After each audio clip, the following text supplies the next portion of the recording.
welcome back to the Power of Manifestation. My name is Andrea Miller, and I am so excited to be hosting this session called Stop Chasing, Start Dancing, Somatic Manifestation to Ignite Your Soul. Sign me up, because if you're ready to really call in your desires and live with a soul-filled, joyful life, you have to feel like it's already inside of you. And guess what?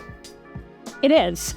And my electric, heart-centered, force of nature guest, Sah D'Simone, is going to not just show you how, but make it fun as F to do so. All right, so Sah D'Simone is a humanitarian and spiritual innovator who masterfully combines Buddhism, somatic dance, and art to heal and empower millions globally.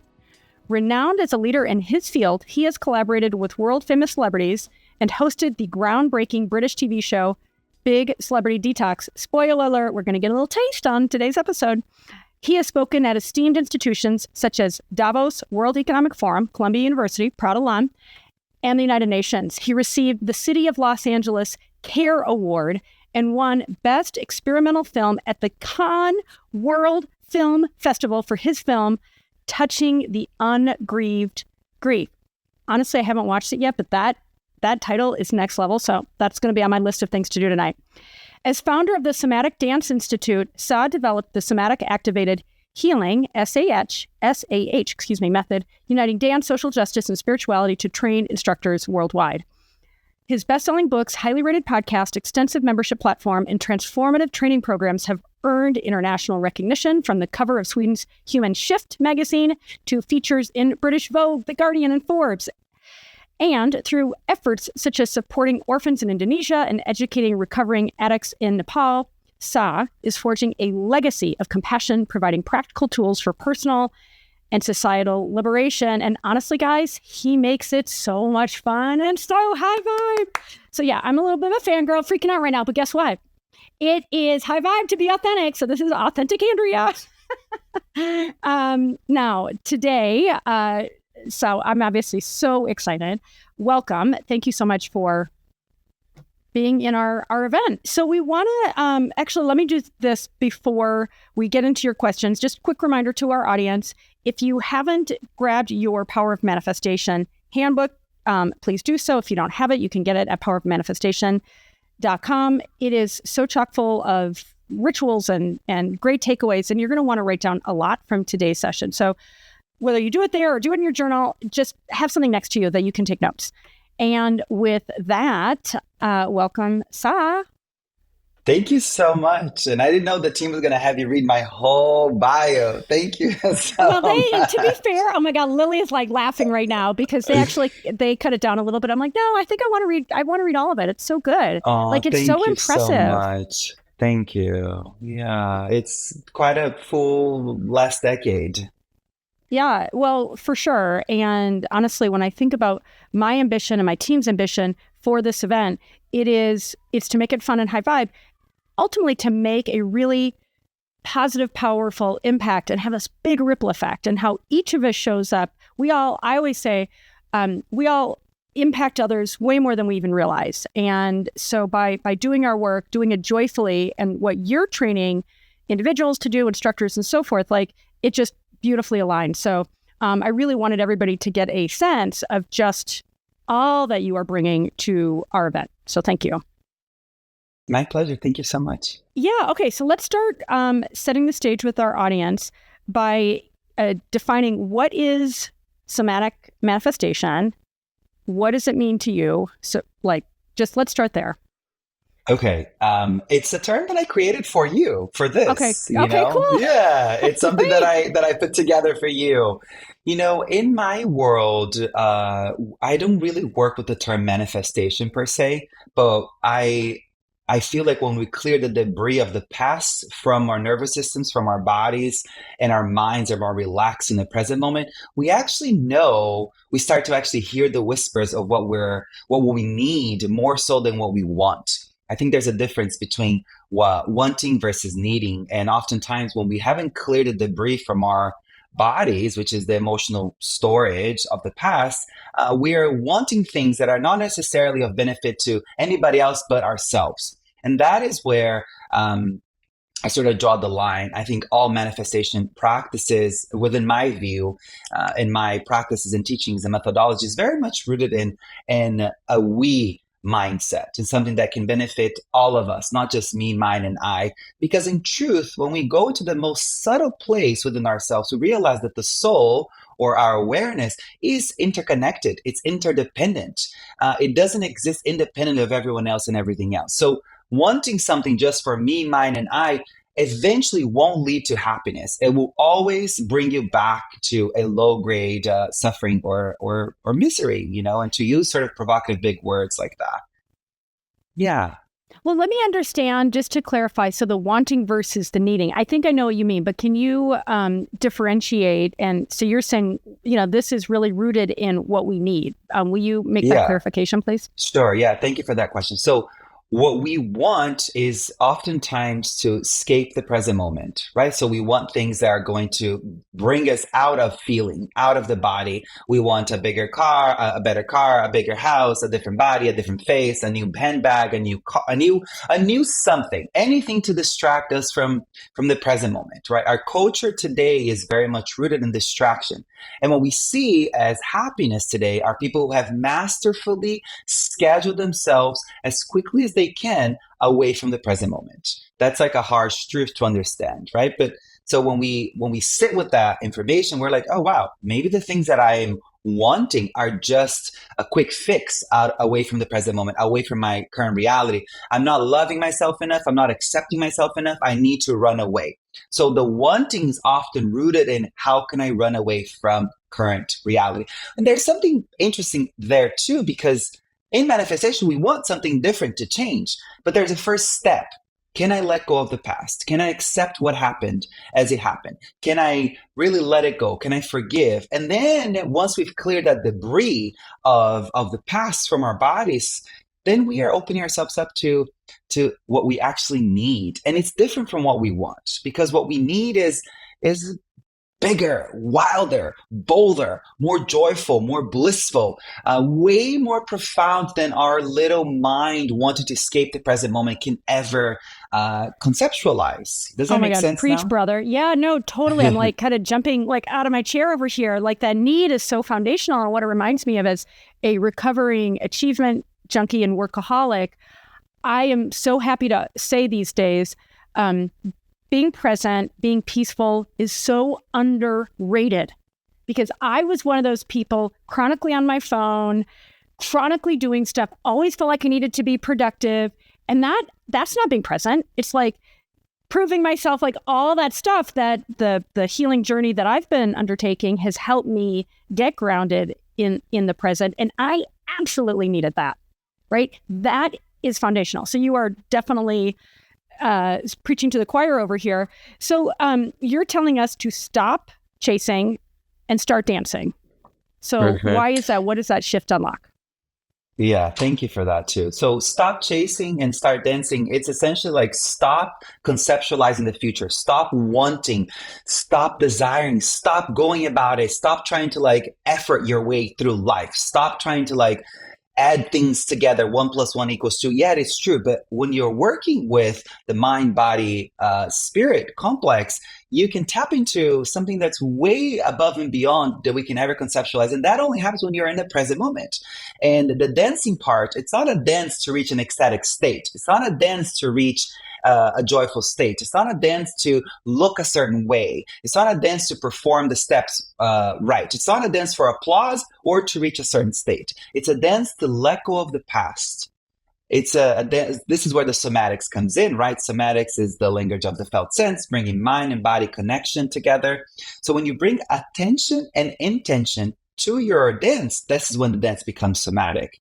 So a simple way that you can do this is by simply saying, dear body, I'm ready to let go of the past. And you could just, put your hands over your heart and you just say, literally just communicate with your body. Dear body, I'm ready to let go of the past. Dear body, where is the past still alive in my body? And really quickly, even if you're deeply desensitized, right, which so many of us are because of the hyper caffeinated, hyper distractive culture that we're in, we may be like, oh, I feel nothing. I feel numb. The past is not alive in my body. And then we have a little bit more work to do. But in short, right, a lot of the content that goes viral when I ask people to stop and do a somatic checkpoint, ask the body, where do you feel what you feel? Where is the past still alive in my body?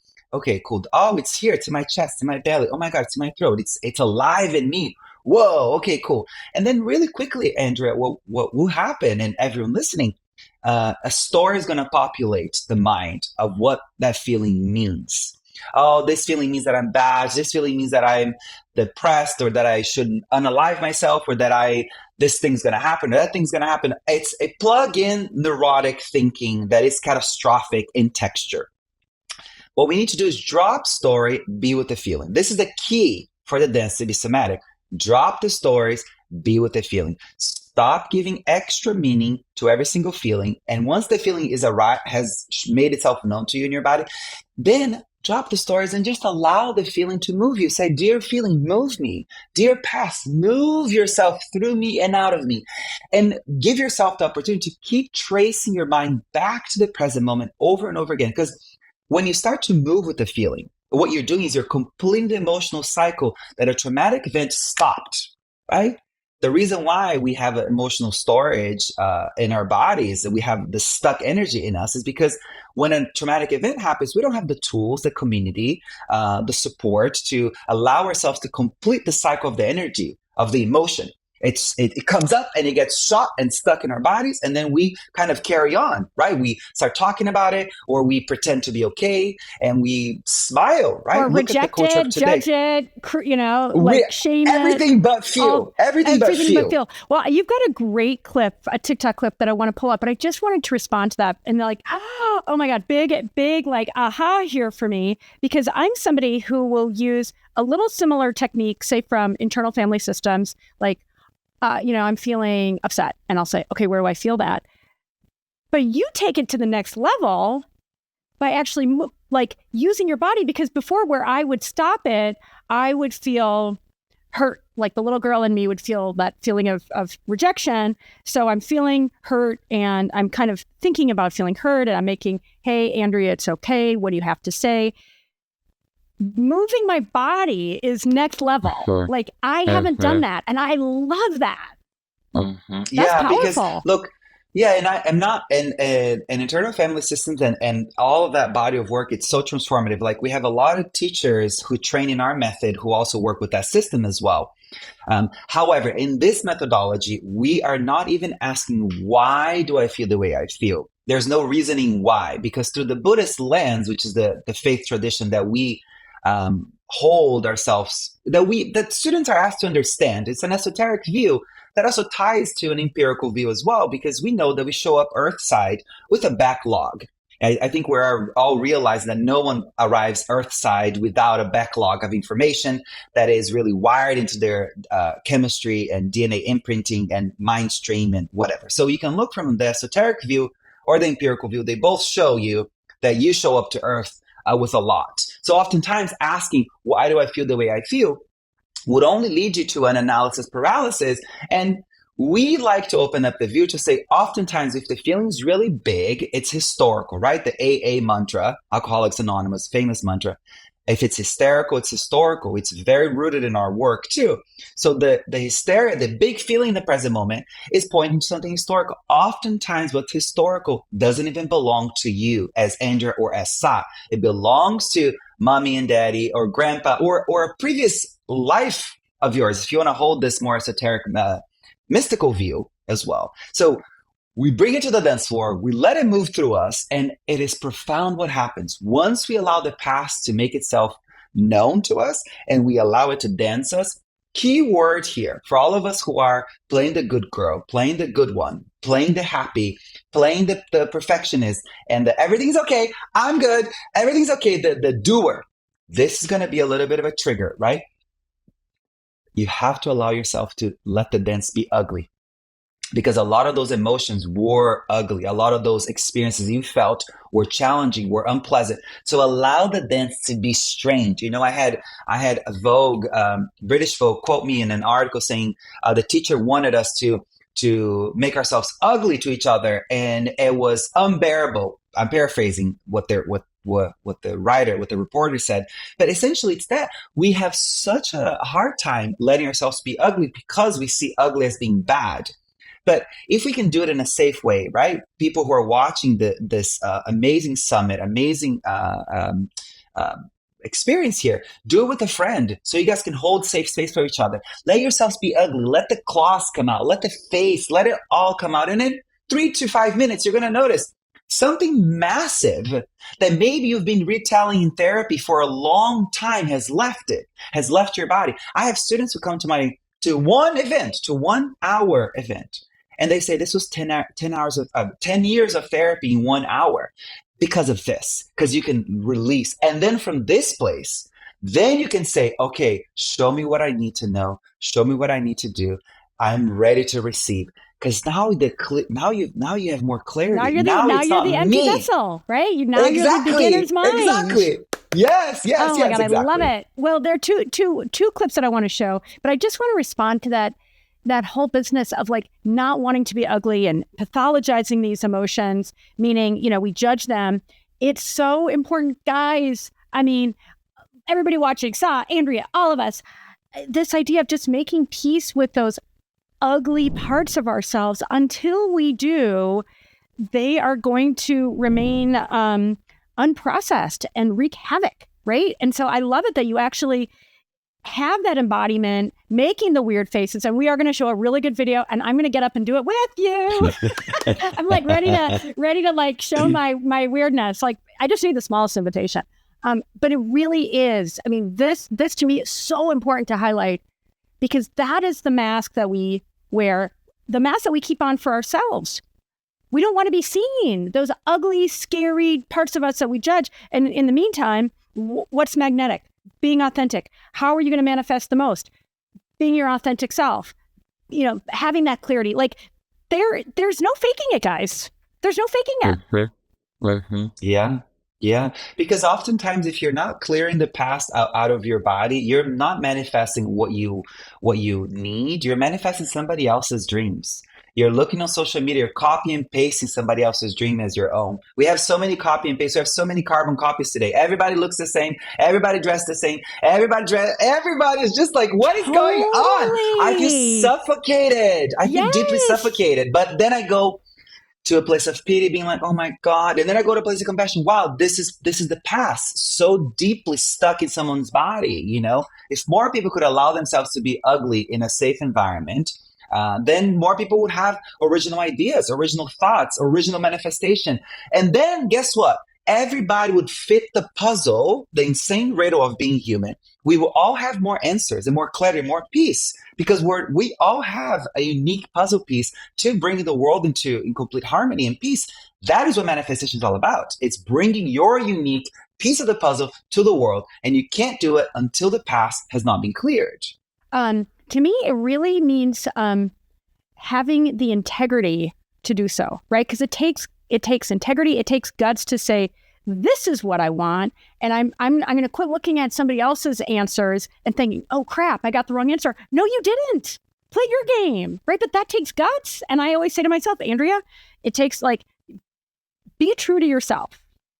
Be true to yourself. And that can be scary and hard in a world that you described, which is so common, where there is so much, such a lack of courage, where we all kind of want to just be slightly different than everybody else, but that kind of sucks.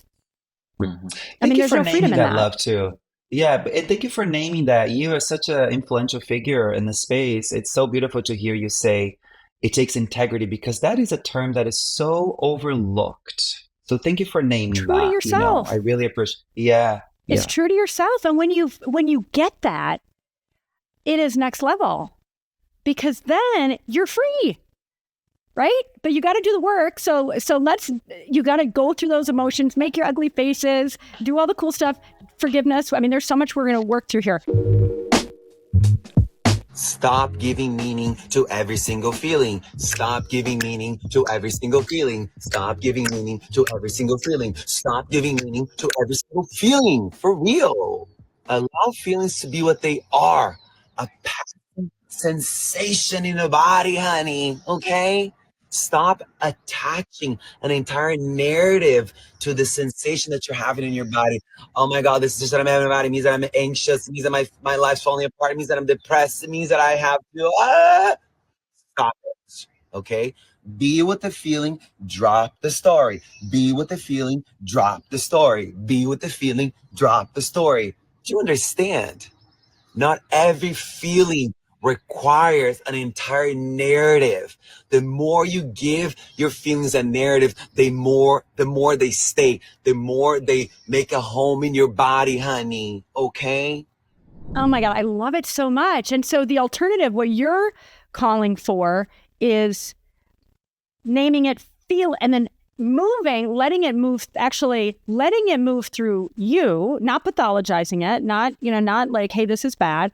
It is. In the Buddhist tradition, it just is. It's anger, it's shame, it's heartache. That's just so powerful. Oh, thank you. Right? And then And thank you for naming that. Thank you for naming the not pathologizing, because I have a therapist, and I'm not against medication, and I'm not against pathologizing a cluster of behaviors and a cluster of intrusive thinking when it gets to be really deep and dark and really intense and sticky. However, we do need to do both, right? Even towards the end of my mother's life, and even with patients at the hospital when I was sitting with the sick and dying, we never said stop chemotherapy and only meditate. Stop chemotherapy and drink the green juice only. Stop your antidepressant and only do the somatic dance. No, it's do both. I think do both. You know what I mean? And then at some point, we are going to realize that it was never about just feeling ecstatic and feeling happy and only feeling pleasant feelings. It was about having a range to feel it all. So that the trance dance, which is a part of our somatic dance methodology, trance dance is when we open ourselves up to these oracular visions, these prophetic visions, these deep states of cosmic wisdom where we know things and we envision things that do not belong to this short life that we have, right? Or to this, limited place 3D that we've life, lived. right? Limited, Mm-hmm. yeah. It opens ourselves up to something so much more miraculous, so much bigger. I wanted to just say that we are so hung up on wanting to feel pleasant and feel happy and feel okay, and but that is sort of I'm forgive me for using provocative language, but it's an immature goal. We should aspire to arrive at a place of freedom. When freedom is when we can feel all emotions, the grief and the gratitude, the despair and the joy, that we can be open to all of it, because unless we do, we're robbing ourselves the opportunity of having a relationship with the night, having a relationship with the darkness. And how many flowers only scent the wind at nighttime? How many vegetables only grow at nighttime? There's so much that happens at night, and I'm using these metaphors just so in we the can shadows, yeah. sort of, yeah, exactly. So we understand that there is so much life that so much of our humanity is left behind, where we're only seeking to be happy and ecstatic and blissful. And when we're not, then we've pathologized those states. And we pathologize it. We want the medication. We want the thing to get us away from these feelings. So I just wanted to circle back into that, because I love that you brought up this word, pathologizing, because it's overlooked and it's tossed around too quickly. Yeah, well, I love that. And I just want to add on to that too. When I think the night versus the day, the grief and the joy, I mean, we need contrast as human beings. I mean, that is Mother Nature, right? We've got winter and we've got summer. And okay, except if you're in LA. But I say that because I know, and you've raised this point, and I feel it in my chest. We're so hesitant to be willing to feel that which we're judging as negative, and the anger and these things. And yet it's back to, if we don't allow them, they're staying stuck. I think of them as signals and messengers inside of our bodies. It's like, hey, little dude, maybe you don't want to call your anger your friend. Hello, visitor. What do you have to tell me? Right? Let's dance it out. Right? Versus that, anytime I feel myself in resistance or rejection, it's like snap back. And that's back to the integrity thing. It's like, and only I will know what's really going on with me. Right? And that, that to me, it's back to, you can't fake it. You can't fake it. So like, do the work and have fun dancing it out. That's the cool thing about this process, because I think so many people are hesitant to get into healing because they think the Freudian method of like lying on the couch for 25 years talking about your terrible childhood, and then you're still taking Prozac and you're still not making progress. The miracle of your work is that it really works, right? And this is just something that I've really been so much more into in my later years. These types of somatic methods, they really work, and they can work so much faster than people realize, exactly like you said. I mean, it's like a miracle. Like, why hasn't this been better known? It feels like it's like, kind of, hidden. Yeah, it feels like it's niche, but it's really not. If you think about like every social justice movement is based on marching in a specific way with breath and sound. Our slave ancestors were on the picking cotton and working in the fields.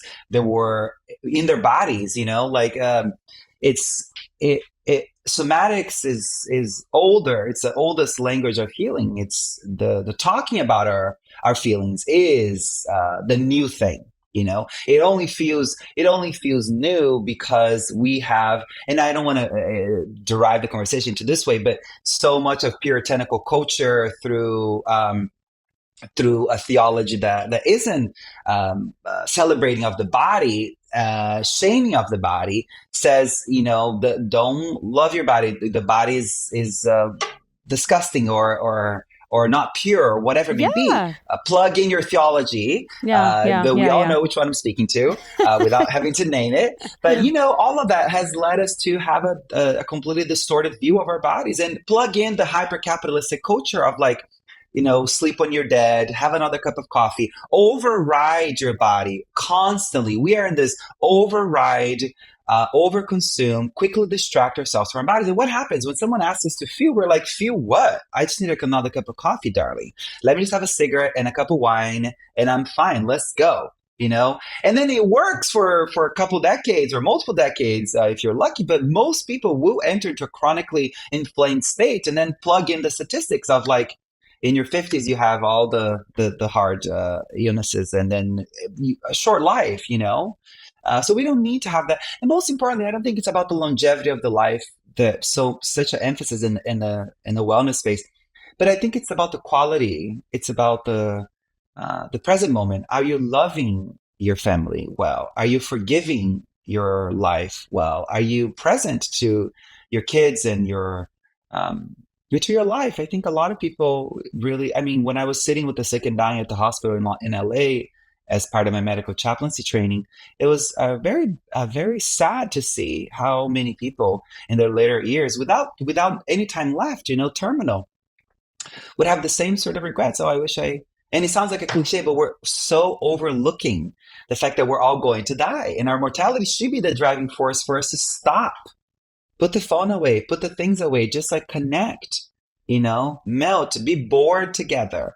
Let the conversation be silent, like allow yourself to be uncomfortable with each other. There's such beauty in that. We just have pathologized and made all of this wrong. If you're not, jumping out of excitement with this friend and there's ongoing banter 24/7, then something's wrong. It's like, no, it's just how it is. Things come together and they fall apart. There's seasons, and I just hope that there's a softening in people's hearts as they're listening to this to stop the doing and just to feel more and be here more. There's no faking it. And to your point, like this is our lives.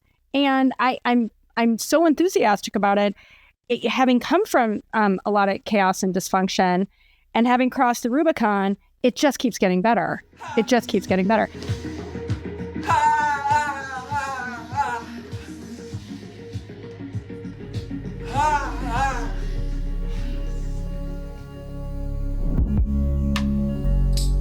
So let's go to the next. Thanks so much for that. I just love this conversation.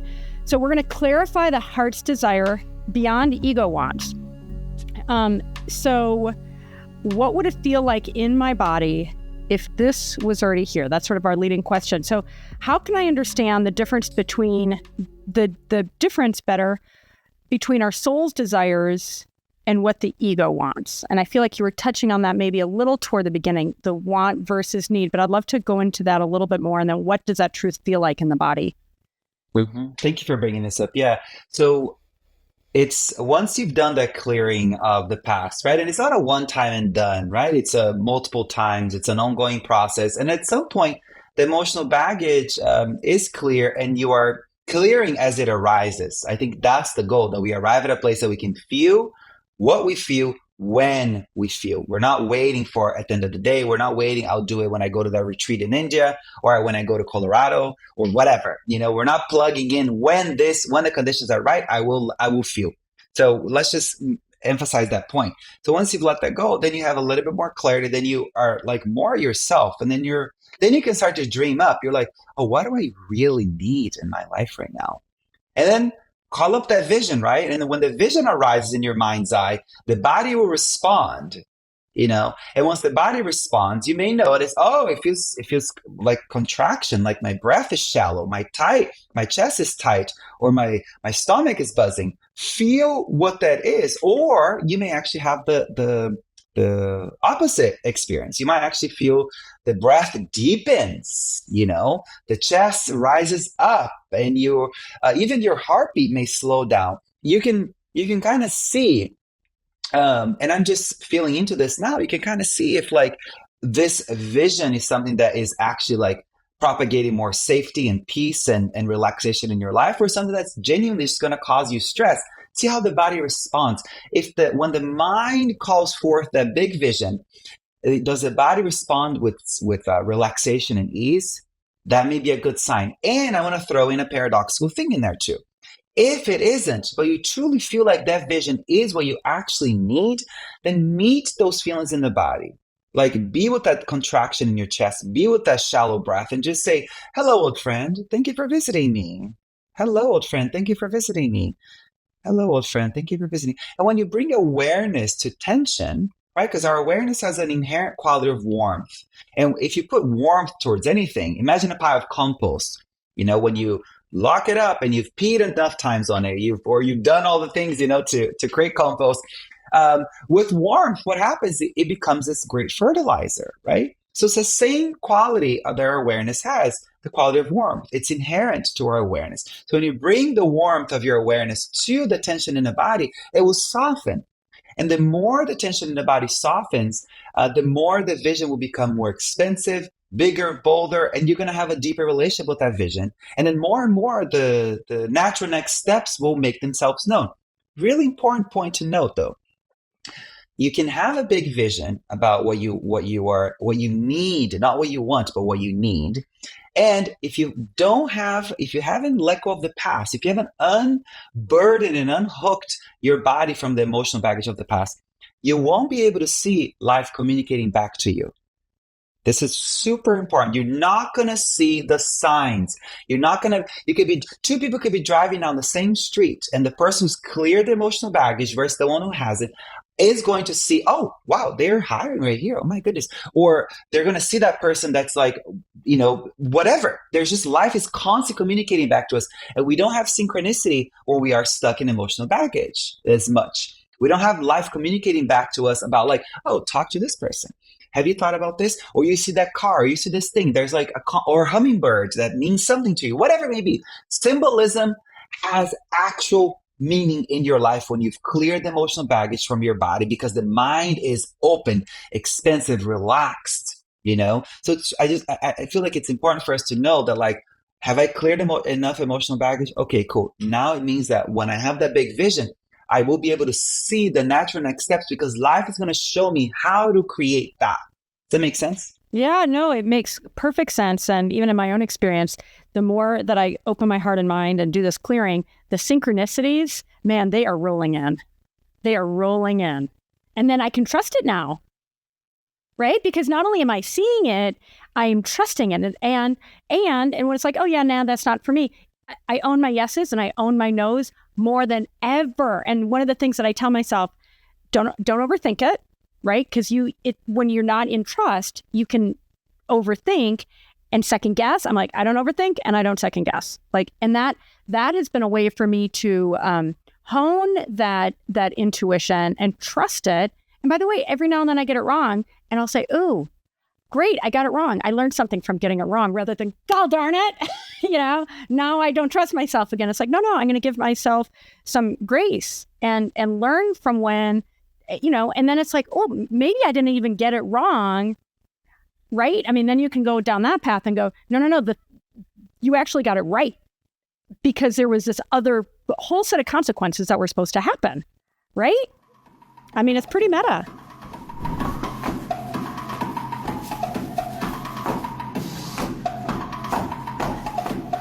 I love this. So can you show us a movement or an exercise to help us get there? Is there a little something we can do? And then in just a minute, I'm going to get us into that video that you were just talking about, ugly faces when we're releasing emotion.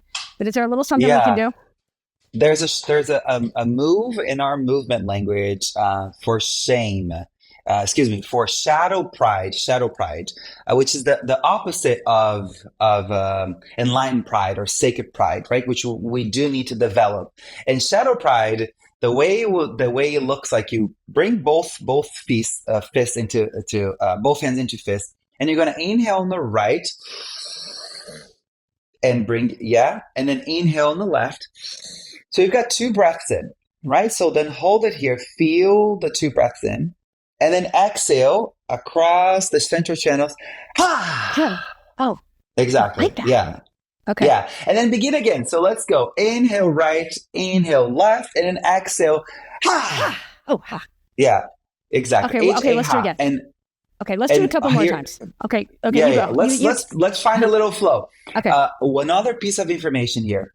Once you feel comfortable, right, in a trauma-informed environment, we're always inviting, everything's an invitation. So I'm going to invite you to close your eyes if you can. Otherwise, just lower the gaze so you have a little bit of light coming in. But if you can, close your eyes and place your internal gaze fixed in a space between the eyebrows. So really fixate softly in the space between the eyebrows. Don't strain your attention and strain your face, but keep your attention rested right there in the space between the eyebrows. Okay, so now you're in your body. Wow, that is what it's like to be in my body. Okay, cool.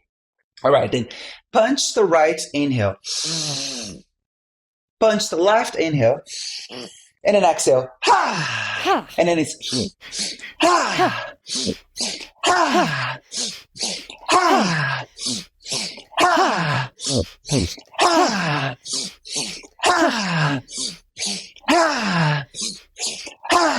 last one. Inhale, exhale. Now rest your hands on your lap and feel the buzzing in your hands, in your face, in your chest.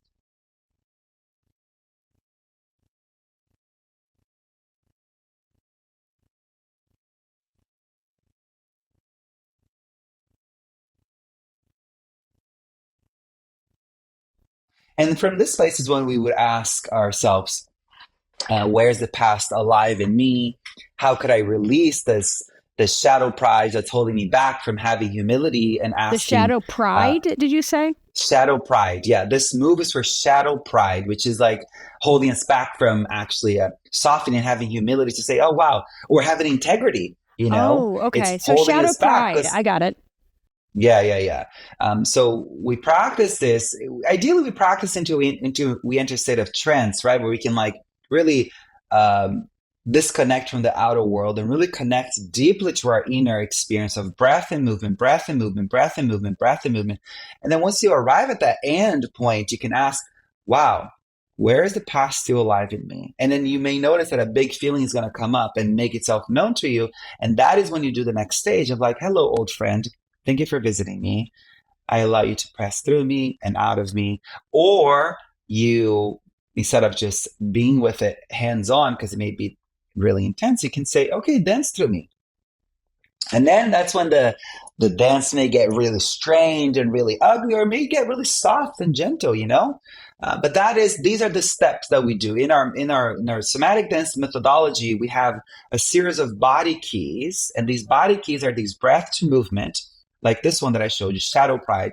And shadow pride is in between the light moves going to the in between the shadow moves and going to the light. It's the halfway point of what we work through in the shadows and to enter the light. You have to have humility in order for you to speak within this context. To really manifest your heart's desires, you have to have humility. So I figure the shadow pride is really fitting for this experience. I love that. I just love it. I feel it, honestly, so beautifully. It's that, I mean, when you have humility, you've let go.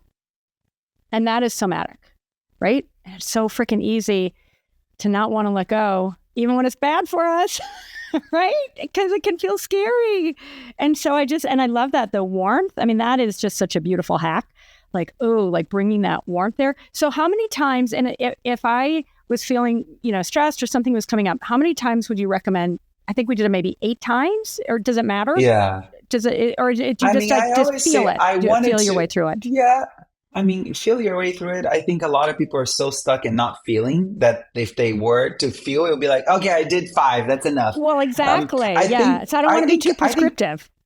Yeah, no, but let's be a little prescriptive for this. Let's say set up a timer for 2 minutes and just give yourself the opportunity to go for 2 whole minutes. And then don't forget the next step, if there's a big feeling that's here, which normally it will make itself known to you, then, get up and move. But this is also the same thing too. Once you are in that big manifestation mindset and you are calling in and envisioning your big dreams and aspirations, and the body's feeling tense, meet with it. Oh, wow, it's really tense here. Okay, cool. Tension. Move yourself through me and out of me. Oh, wonderful. And then the next and last stage, which is from this experience that we're speaking of here, these stages that we're speaking of here, you want to then arrive at a place that you can dance it as if it's already happened. Dance it as if it's already here. Really feel it like it's already here. Oftentimes we dance it like the miracle has already met you, and the miracle is already here. And you're gonna notice this big energetic thing happening. Oh my gosh, I feel so strong, like I haven't felt in a long time. Your posture would change. The way your eye sits in your face would change. There's a whole somatic attunement. There's a whole way of oh wow, all of a sudden I grew a few inches because I'm finally less hunched, less tight. I'm more relaxed. So there's different ways of going about it too. Yeah, well, for sure. And I've certainly had that feeling myself. As you do this work, you look different. I mean, you show up different, better. More radiant, more magnetic, and it's just a natural. I mean, I think a lot of people are trying to have that glow up, and it's you get the glow up if you're willing to go within. And I hate even say doing the work, but I'm going on this inner journey. Because that's what it takes. Because that's really what it takes. Right? Yeah, but it can also be fun. Yeah. I mean, anyway, I feel like it's also kind of then, not to go too much into the semantics, but words matter. And if it's doing the work and this healing this morning. I actually did a little fun video yesterday saying healing is sexy. And it's I kind of want to reframe it, right? Because guess what?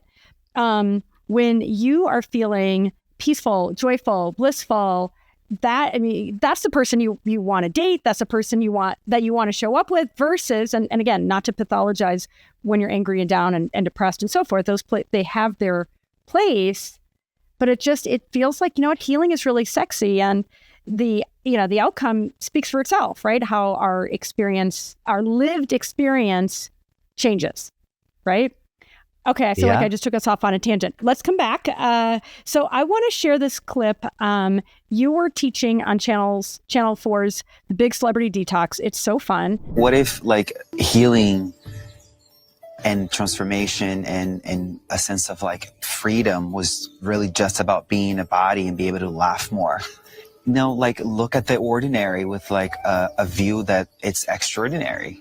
By being our bodies really anchored, we can see things in an entire new way. So I love that. I saw that and I was like, oh my gosh, fun and laughter are so high vibe. And even honestly, I mean, healing, they're sexy too. I loved how he kind of like this idea back to how freaking simple it is in so many ways, like getting in the body. And like, what if it was just about laughter? It's like, really? That's available to me is what I say. And then when you understand that it really, really is, you're like, snap.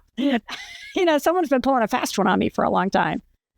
Yeah, humor is one of the greatest tools, right? I think to snap us out of neurotic, intrusive thinking, could really like get us back into our bodies. And this is really a unpopular opinion, but if you study the mystical path really, really closely, you can see all of it through a humorous lens. You can see that like even the most chaotic, even the most insane and challenging experiences, like I'm not saying like your trauma is funny by no means, like this is not what I'm saying. And at the same time, there is like something, it's so insane that it is so ridiculous that it is funny. If you really think about some of the things that I've gone through in my life, I'm like, how in the F did I make it through? And how did that happen? And how did that happen? And this thing and that thing all in the 6 months. It is so ridiculous. I recorded a meditation, a laughter meditation about this to see if we can change our perspectives to say something deeply painful, deeply hurtful that happened, and see if we can just laugh, not as laughing at it, but see if we can just open our perspective, to just open ourselves up to see from a higher view. And then all of a sudden you're like, oh shit, I guess it's bad, but it's not that bad because I'm still here. So that means I've survived, right? How cool is that? That I've survived 100% of my worst days and I'm still here. So laughter does open you up to release the hook of a really tight perspective that we have, because through trauma and through pain, our perspective becomes limited and our body becomes contracted. So to expand and do something big and bold and wild, it's the opposite of a traumatized mind and body. But there is a way, right, that for healing to be sexy, for healing to be fun. And I'm a huge propagator of that. I think it's when we start taking everything too serious and we start to bring more play into it, then you're Fun actually and like play are high vibe. actually Totally. happening. Well, Yeah. and just to add to that, I mean, I tell myself all the time, Andrea, reclaim your power. You're being too serious, right? And yes, many of the things that I've been through are really serious. But I think like you talked about the maturity thing, and I'm going to be the first to say, yeah, I've been emotionally immature. And hey guys, I've been emotionally immature. I'm the first to say it. Now you say it too, right? Because if we can own that, and not in a judgy way, not in a shamey way, but just to say, oh, I get to go from being emotionally immature and abdicating on my power to being emotionally mature, reclaiming my power. And when I think about the opportunity to, I just have something cool, reclaim and reframe. I mean, like this business of, yeah, these things are hard and sometimes genuinely just traumatic and terrible. But I love your point about if you can bring that laughter in, it's like, that's a superpower.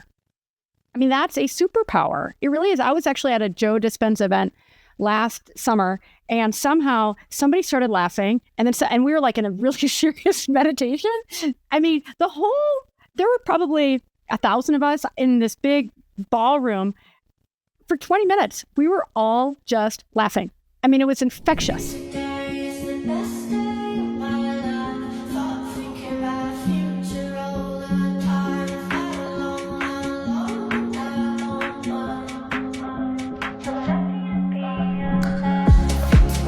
Okay, so let's go. I feel like we've been teasing everybody for far too long. I want to go into that TikTok where you share the imposter syndrome stomp. We're going to make some ugly faces, folks. We're going to get weird. I'm ready for it.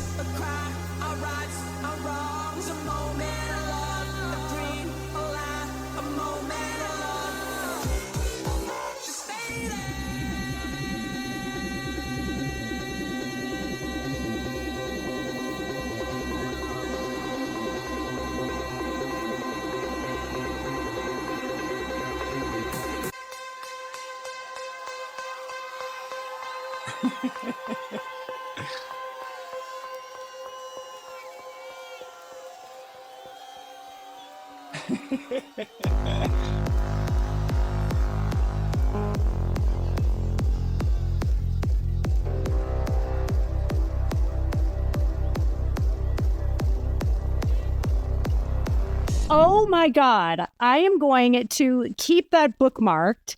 And totally, when I find myself slipping into that fawning or people pleasing mode or having a tough time with my boundaries, making those ugly faces. I mean, back to the laughter thing, that's freaking funny, right? It And when you is. see I'm yourself, smiling myself watching it. yes, I'm smiling the whole time. I'm like, oh my God, I love what I do. I love that I can bring this to yes, the yay. world. I mean, high Yeah. fives and hugs all around because, I mean, it's back to like, it is funny. I mean, when I think about some of these ways that we have, adopted these coping mechanisms, such as people pleasing or lack. I mean, like it actually does become kind of funny. It's like, and then when we see our friends doing it, we can joke about it. It's like, oh my God, we're not alone, right? And that ability to say, oh yeah, me too. I do that thing too, but I don't have to anymore. I mean, yeah, like that's agency. Beautiful, I mean, that's bold. freedom. Yes. Yeah. Okay, so one thing I wanted to ask you about with the work that you do is choice of music. Is that something, is there a playlist or is there, for people that are doing these exercises, is there any kind of guidance that you'd give? Because it feels like what we're listening to actually matters. Good question.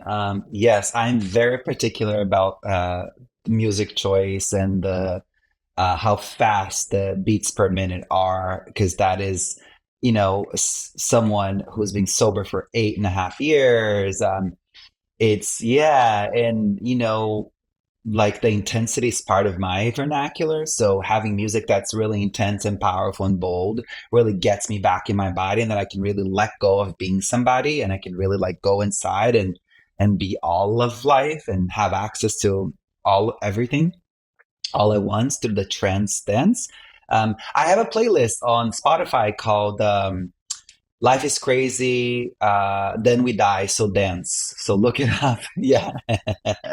And there's a lot of wild music there, but also like we all have music that we like, that will get us to that, to like release and feel ourselves. So we should all be invitation for everybody to create their own playlist, Yeah, I have a bunch of high vibe playlists, and honestly, the music I listen to is so much different now than the more my brother and I joke. What do we call it? The sad bastard music.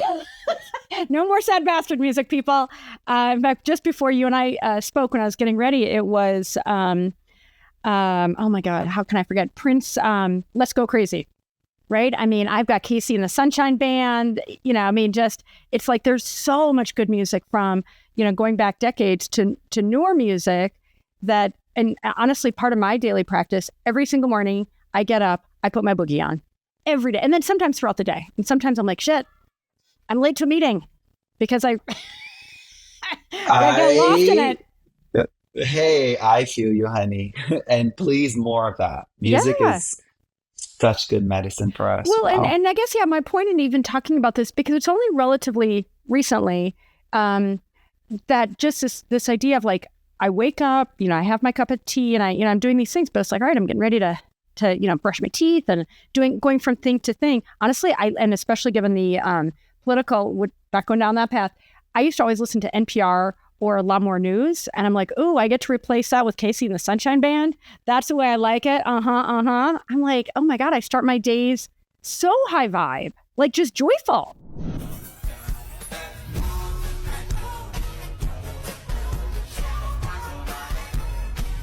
So we're getting into release attachment, let go to let in. And we touched on that toward the beginning. So why does attachment block flow?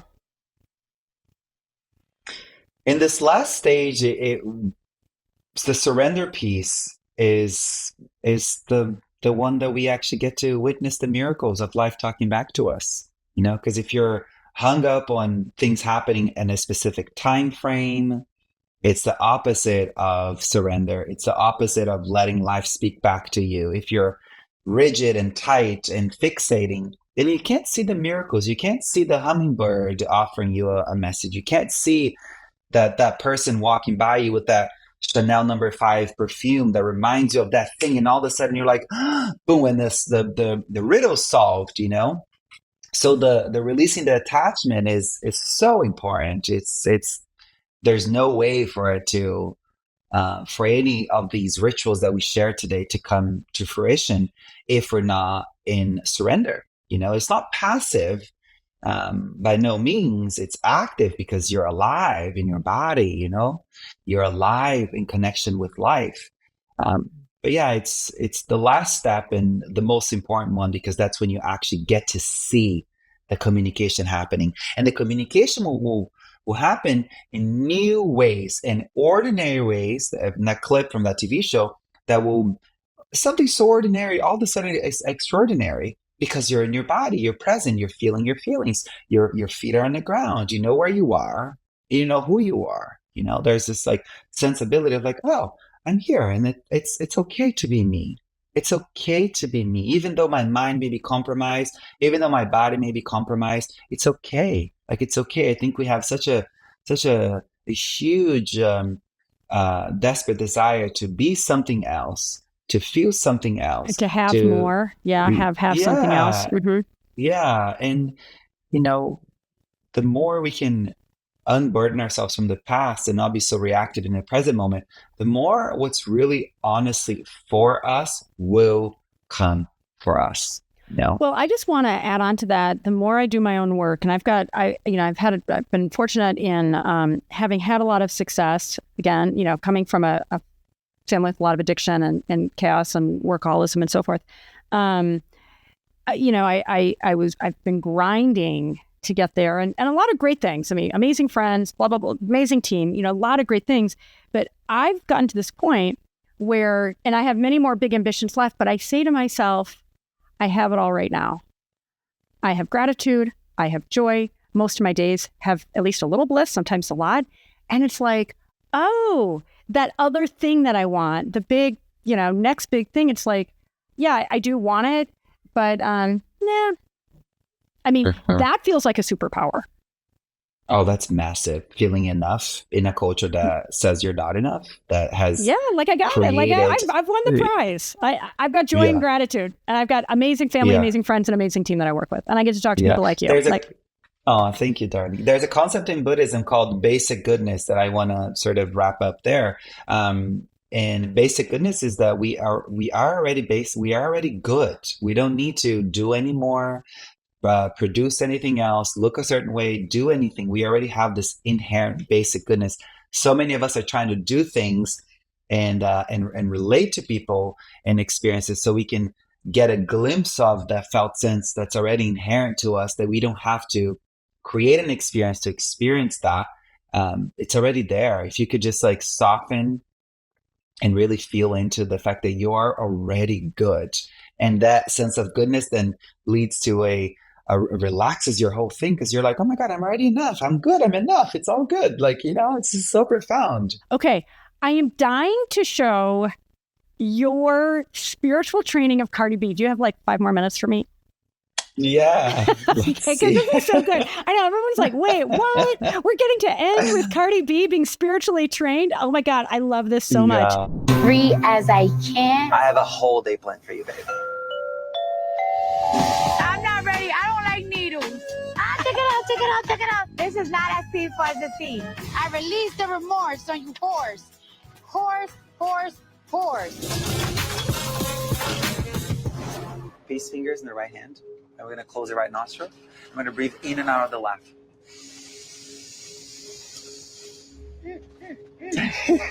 You're good. So what does this do, actually? It relaxes you.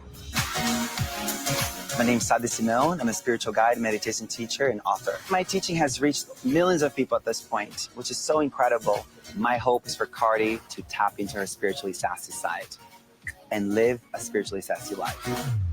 The ultimate self-care is about making peace with the past. It's about letting go of the grudges. I got a lot of grudges. So we're going to let that go. When you think about forgiveness, is there a person in your life that comes up to your mind? No, I hate everybody. But let's pick one person. And then the idea is that you're going to write, I forgive you on this canvas. And then we're going to use paint to change the narrative. I forgive you. Let's try that. Yeah.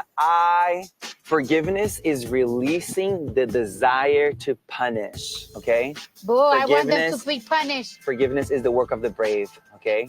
I forgive you. Releasing that. I forgive you, right? Each color has a meaning, an energy attached to it. Okay. Use the red to acknowledge, oh, wow, I have not forgiven. I've allowed this mother to live rent-free in my life. I live rent-free in their life. Go at it. Yes. I forgive you. I acknowledge that I haven't forgiven. I acknowledge that you could eat my.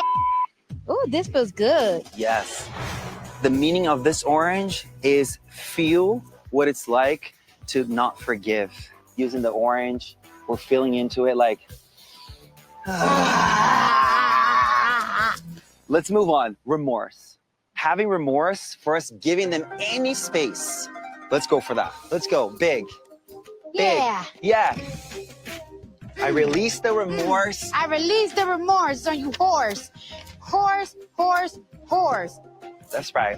Yes. That's right. Accept. So using green. Yeah. Accept that whatever happened. Okay, I release you from your pain, and your pain is me. I accept that you caused me pain because you were in pain and you're a greedy mother. Look at me. Seriously. Well, look at me. This is supposed to be about you. Oh my God. I just love this so much, Sah. And I know we need to wrap up here, so I just really want to drive home a few points, and then you're going to get the last word. I love how you say this, and everybody, please listen to this, write it down, and more importantly, just put it in your heart. The ultimate self-care is letting go of the past, and only you can do that. Letting go of grudges. Yes, if Cardi B can do it, people, you can do it. And then I love this. Forgiveness is releasing the desire to punish. Yes, we want people, we suffer, we want them to suffer. No. It's like sipping poison and expecting the other person to get sick.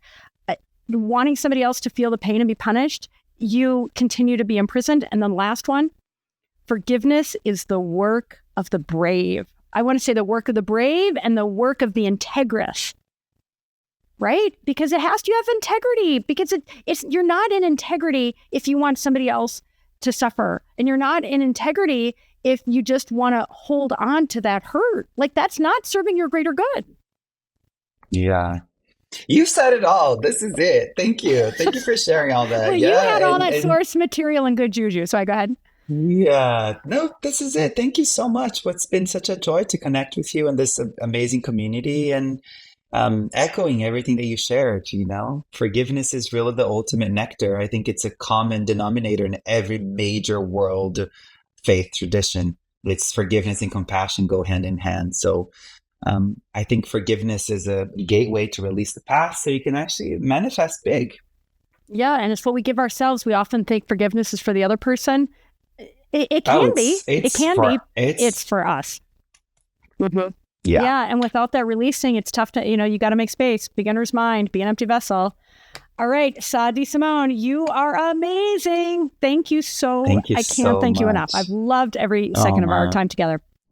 Oh my gosh. I hope you guys love that as much as I did. Oh boy. I had high expectations for Sah, and he exceeded them. I hope that he did for you too. And guess what? You can get so much more of Sah D'Simone. For our Power of Manifestation attendees, Sah has a free 7-day trial to his Somatic Activated Healing membership. He also has the opportunity for the Dance for Change, a free 3-day Somatic Dance Challenge. Sign me up, although 3 days isn't long enough. I need more like 30 days.